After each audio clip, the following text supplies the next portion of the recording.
नमस्कार दोस्तों, आज हम एनसीईआरटी विज्ञान कक्षा 6 की पाठ हमारे चारों ओर वायु को जिज्ञासु स्लॉथ गोलू और चतुर बातोनी विंडी के मज़ेदार संवाद से जानेंगे। तो चलते हैं गोलू और विंडी के साथ और करते हैं आज के मज़ेदार विज्ञान की यात्रा। हेलो विंडी, आज बड़ी तेज हवा चल रही है ना? हाँ गोलू, पर तुम तो सो रहे थे, तुम्हें पता कैसे चला? अरे विंडी, मेरे पेड़ की पत्तियां बहुत हिल रही थी और मैंने दूर आसमान में एक सुंदर पतंग को भी उड़ते देखा। गोलू, तुम हवा के बारे में क्या जानते हो? मुझे तो बस इतना पता है कि जब हवा चलती है तो पत्ते हिलते हैं और मैं झूला झूलता हूँ। सही कहा, लेकिन हवा सिर्फ झूला झुलाने के लिए नहीं है, इसमें बहुत कुछ है। ये हमारे चारों ओर उपस्थित है और इसे हम वायु भी कहते हैं। इसका ना तो कोई रंग है, ना कोई आकार।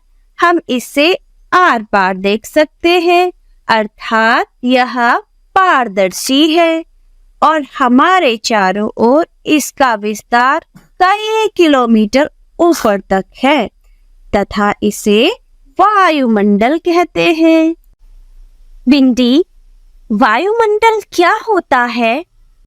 पृथ्वी के चारों ओर गैस की एक परत होती है जिसमें विभिन्न गैसें और धूल कण होते हैं।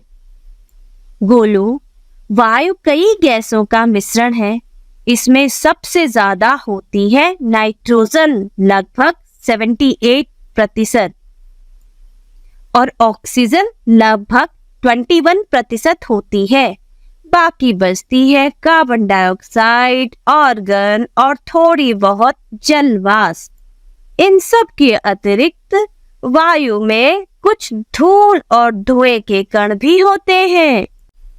मैं जानता हूँ कि हम सांस लेने के लिए ऑक्सीजन का उपयोग करते हैं और यह ऑक्सीजन वायु में मौजूद रहती है।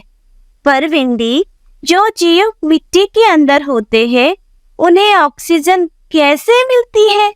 मैंने कल ही मिट्टी के अंदर बहुत से केंचुओं को देखा था। बहुत अच्छा प्रश्न किया तुमने गोलू।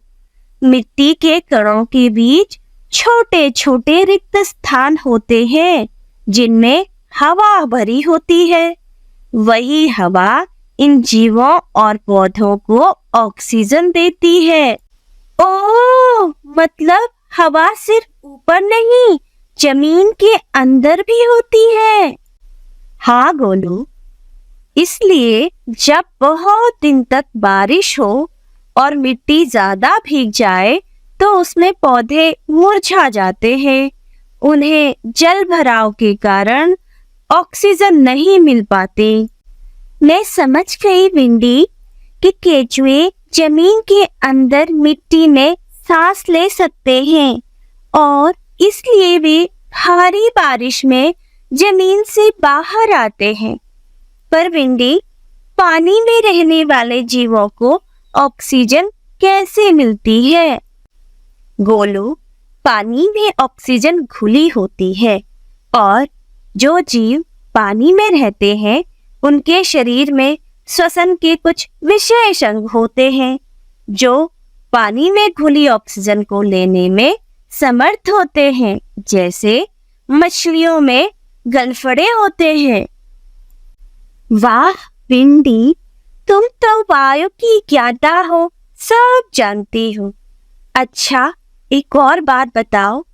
मैं, तुम, हम सब सारे जीव सांस लेते हैं और ऑक्सीजन का उपयोग करते हैं, फिर भी अनंत काल से सबका जीवन चलता आ रहा है।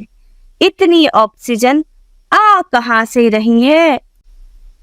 गोलू, हम सभी श्वसन में ऑक्सीजन लेते हैं और कार्बन डाइऑक्साइड छोड़ते हैं। हरे भरे पौधे भी श्वसन में ऑक्सीजन का उपयोग करते हैं, परंतु वे उपयोग की गई ऑक्सीजन की तुलना में प्रकाश संश्लेषण की प्रक्रिया में बहुत सारा ऑक्सीजन हमें देते हैं और कार्बन डाइऑक्साइड का इस्तेमाल करते हैं। वाह, कितनी शानदार बात है विंडी कि हम सब एक दूसरे पर निर्भर हैं। हाँ गोलू, जंतुओं और पौधों का अटूट संबंध है। श्वसन और प्रकाश संश्लेषण से यह संबंध प्रमाणित हो जाता है। तुमसे बात करके मुझे आज बहुत अच्छा लग रहा है। विंडी, देखो ना, पतंग अभी भी उड़ रही है। विंडी, हवा का इस्तेमाल और कहाँ-कहाँ होता है?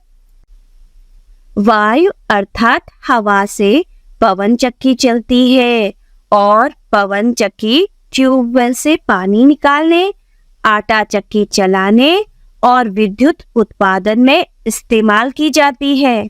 गोलू, वायु नावों को खेने में, ग्लाइडर, पैराशूट तथा हवाई जहाज को चलाने में सहायता करती है। मैं भी वायु की उपस्थिति के कारण ही उड़ पाती हूँ। वायु बहुत से पौधों के बीज फैलाने तथा परागण में भी सहायता करती है। जल चक्र में भी वायु की भूमिका महत्वपूर्ण है। विंडी, वैसे तो वायु नजर नहीं आती, पर इसके बिना जीवन संभव नहीं है। बिल्कुल गोलू, अब इस अदृश्य जीवन दायिनी शक्ति को हृदय से धन्यवाद देते हैं।